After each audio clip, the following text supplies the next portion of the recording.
The engine wheezed once and fell silent.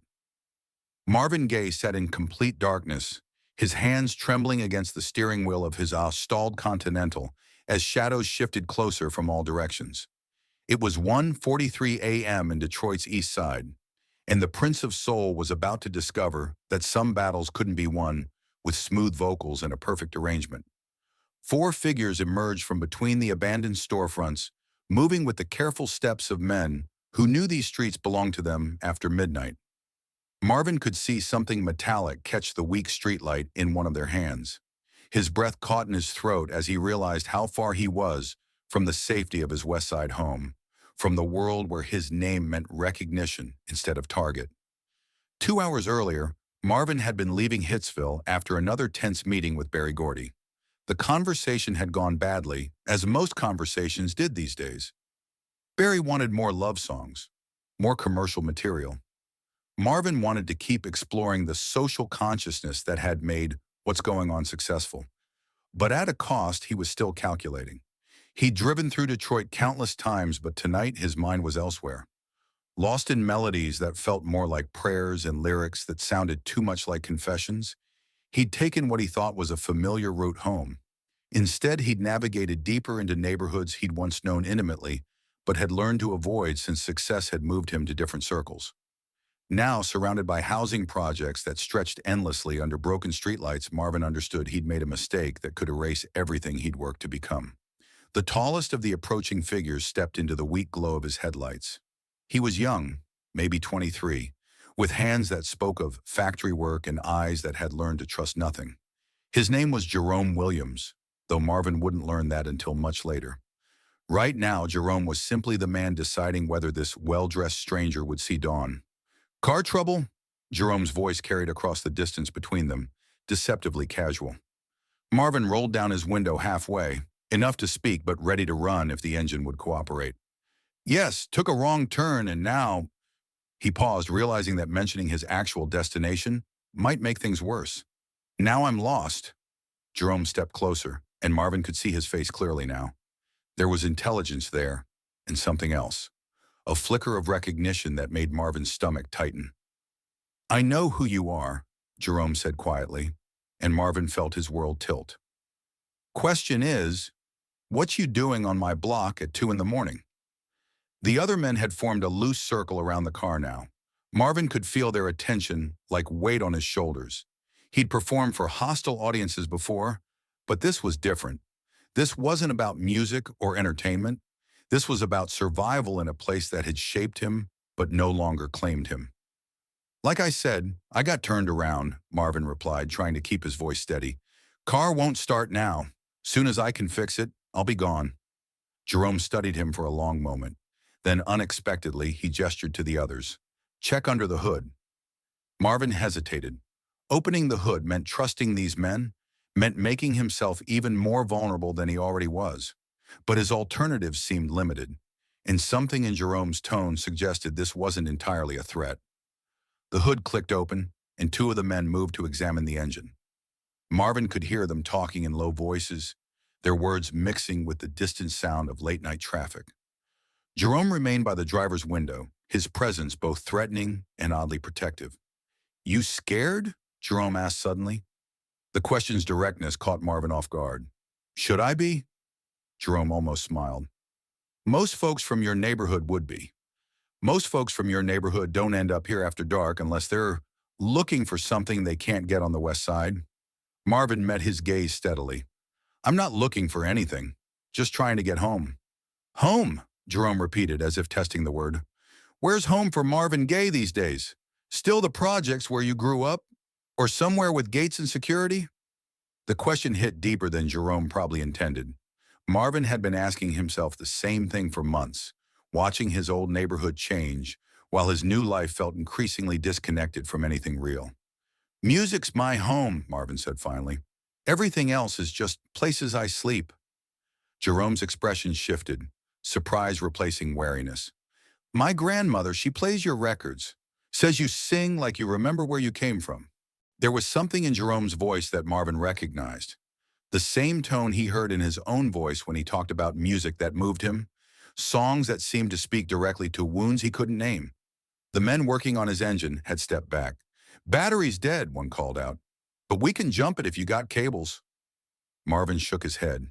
He should have been relieved that the problem was simple, but instead he found himself looking at Jerome, seeing something familiar in the young man's posture. "You play?"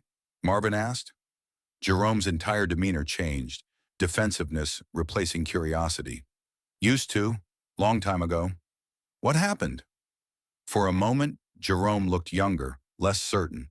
"Streets happened. Music don't pay the bills or keep people safe." Marvin turned off his hazard lights, and the sudden darkness seemed to surprise everyone, including himself. He stepped out of the car, ignoring the sharp intake of breath from one of the other men. "Music's not about paying bills," Marvin said quietly. "It's about remembering who you are when everything else tells you to forget." Jerome stared at him. Easy words from someone who made millions remembering. "I made millions," Marvin acknowledged, "but I started remembering in places like this, with nothing but a voice and hope that somebody might understand what I was trying to say." He reached into his car and pulled out his guitar case from the back seat. It was a simple acoustic, nothing fancy, just the instrument he'd grabbed from the studio before his meeting with Barry went sideways. The gesture created an immediate shift in the atmosphere. The other men moved closer, their postures changing from threatening to curious. Jerome looked at the guitar case, then at Marvin, as if trying to solve a puzzle. "What you doing, man?" Marvin sat on the hood of his car, opening the case and pulling out the guitar. "Same thing I do when everything else stops making sense. Play music." He started with something simple, a gospel progression that could have come from any church in Detroit. His fingers found the familiar chords and his voice joined in, not the polished Marvin of television and concert halls, but the raw, honest Marvin who had first hummed melodies in his father's church. The sound carried across the empty street. A few windows opened in the surrounding buildings, faces appearing behind curtains. Marvin wasn't performing for an audience. He was simply playing, the way he had in his bedroom as a teenager, working through emotions too complicated for regular words. Jerome stood frozen, listening. Then so quietly that Marvin almost didn't hear it, he began to hum along. The harmony was different, influenced by different experiences, different pain, but it blended perfectly with Marvin's playing. "You know this one?" Marvin asked, shifting into a spiritual his mother had taught him. Jerome nodded, and this time he sang the words, his voice rough but true, telling the same story, but from a perspective Marvin had almost forgotten. The other men listened in amazement as their leader, the toughest man on the block, sang church music with Marvin Gaye in the middle of the night. More people appeared now, drawn by the music. An elderly woman came to her window, leaning out to listen. A few teenagers emerged from doorways, keeping their distance but drawn by the unexpected concert. Marvin looked around at the growing audience and realized something profound was happening. The distance that had seemed so vast minutes ago, success, failure, past, present, was shrinking in the face of shared musical expression. "Your turn," he said to Jerome, offering him the guitar. Jerome hesitated, then took the instrument. His hands were rough from work, but they found the strings with surprising grace. He played a melody Marvin had never heard before, something that seemed to capture both the struggle and the dignity of this place. As Jerome played, one of the other men began to tap rhythm on a nearby trash can. Someone else started humming harmony. What had begun as a roadside emergency was becoming something larger, an impromptu service in the heart of Detroit's forgotten blocks. Marvin found himself singing backup, supporting Jerome's lead, learning the words as they emerged. The role reversal wasn't lost on anyone present. Here was Motown's Prince, taking direction from a street musician, following his musical choices. The song ended, but the silence that followed wasn't uncomfortable. It was the kind of silence that comes after something true has been shared. Jerome handed the guitar back to Marvin. "First time I played for anybody in 3 years," he said quietly. "Why'd you stop?" Jerome gestured around at the projects, at his friends, at the reality of his daily existence. Didn't seem like music and making it to tomorrow could coexist. Marvin understood. He'd faced different pressures, but he'd felt that same tension between artistry and survival, between what fed the soul and what paid for security. Maybe they don't have to be enemies, Marvin said, though his voice carried more hope than certainty. An older woman approached from one of the buildings. She moved carefully, with the dignity of someone who had raised children and buried dreams but refused to surrender her authority. "Jerome Williams," she called out, her voice carrying across the street. "What's all this music about?" Jerome's entire posture changed. "Just helping this man with his car, Mrs. Davis." She looked from Jerome to Marvin, taking in the scene with experienced eyes. "I know who you are," she said to Marvin. "My daughter used to play your records until I thought I'd lose my mind." Marvin stood up respectfully. "Ma'am, what brings you to our neighborhood, Mr. Gaye?" "Got lost," Marvin admitted. "These gentlemen were kind enough to help." Mrs. Davis looked at Jerome with surprise, then back at Marvin. "And now you're having church in my front yard." "Just sharing some music," Marvin said simply. Mrs. Davis studied him for a long moment, her weathered hands clasped in front of her. "Music's a powerful thing, reminds people of who they used to be." She looked pointedly at Jerome. "Or who they could still become. You sing about pain like you lived it, Mr. Gaye. That's why people listen. They hear their own hurt in your voice." Jerome looked uncomfortable, but not angry. It was the discomfort of someone being reminded of a truth they'd tried to bury. "Jerome used to lead our youth choir," Mrs. Davis continued, addressing Marvin but speaking loudly enough for everyone to hear. "Had the whole congregation in tears every Sunday. Could make you believe in tomorrow, even when today was trying to kill you." "Mrs. Davis," Jerome said quietly, a warning in his voice. "Don't Mrs. Davis me," she replied firmly. "That gift didn't disappear just because life got complicated. Gifts like that don't disappear. They just get buried under circumstances." Marvin watched the exchange with recognition. This elderly woman was saying things to Jerome that he suspected no one else could get away with saying. The same things Marvin's own mother had said to him before success had complicated everything. "Maybe," Marvin said carefully, "gifts like that are meant to be shared. Maybe that's how they survive." Jerome looked at him sharply. "Easy to say when sharing your gift got you out of places like this."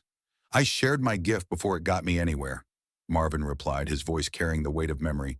"I shared it when I had nothing but hope and a voice that cracked more often than it held true. I sang in my father's church knowing I'd never be good enough for him, knowing every note was a prayer he'd never answer. That's when it mattered most, when music was all I had left to hold on to." The rawness in Marvin's voice seemed to catch Jerome off guard. For a moment, the defensive walls in his eyes wavered. One of the younger men who had been listening stepped forward. "Jerome, remember when you used to teach us harmonies, before everything got so serious?" Jerome's expression softened as he looked at the young man. "That was before reality set in, Marcus." "Reality doesn't have to kill music," Marcus persisted. "You made us feel like we had something worth saying." Marvin realized he was witnessing something intensely personal, a community grappling with its own lost possibilities. He packed up his guitar and stepped back, understanding that this conversation needed to happen without his celebrity overshadowing it. "I should probably get going," he said quietly to Jerome. "Thank you for the help with the car." Jerome nodded, but he seemed distracted, processing the words of Mrs. Davis and Marcus. Marvin was almost to his car when Jerome called out, "Mr. Gaye." Marvin turned back. "You ever think about coming back here? Not for any official reason. Just coming back?" The question surprised Marvin. Would that be welcome? Jerome looked around at the faces watching them, at Mrs. Davis still standing in her doorway, at Marcus and the other young men who had been drawn into their impromptu musical circle. "Yeah," Jerome said finally, "I think it would." That night, Marvin drove home with his mind churning. The encounter had awakened something he'd thought success had permanently silenced. It wasn't about fame or charts. It was about connection, about finding truth in the midst of performance. 3 weeks later, Marvin returned to the East Side.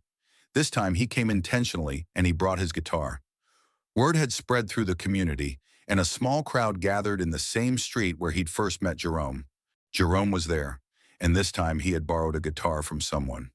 Over the following months, Marvin became a quiet but regular visitor to the neighborhood. He never announced his visits, never brought press or cameras. He simply showed up and made music with whoever wanted to join in. The sessions became legendary within the community, though few people outside the East Side ever knew they happened. Marvin would later say that some of his most honest musical moments happened during those visits, playing for audiences who had nothing to give him except their truth in their own musical contributions. Jerome began playing regularly again, first just with Marvin, then at community events, and eventually leading a local youth program that used music to give kids alternatives to street life. The music didn't solve the problems of poverty or urban decay, but it reminded people that beauty could survive anywhere, that individual dignity could persist even in impossible circumstances. Years later, when interviewers asked Marvin about his community involvement, he never mentioned the East Side sessions. They weren't charity to him, they were education. He'd learned more about music and humanity in those spontaneous gatherings than he had in many of his professional recording sessions. The encounter that began with a broken-down car and potential danger became a reminder that music transcends all barriers.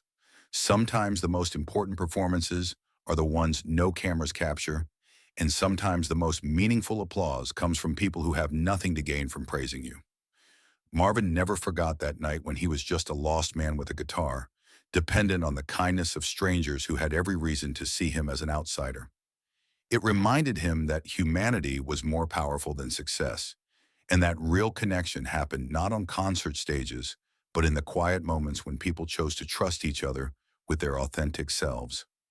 The story proves that music is the universal language that can bridge any distance, if we're brave enough to speak it honestly.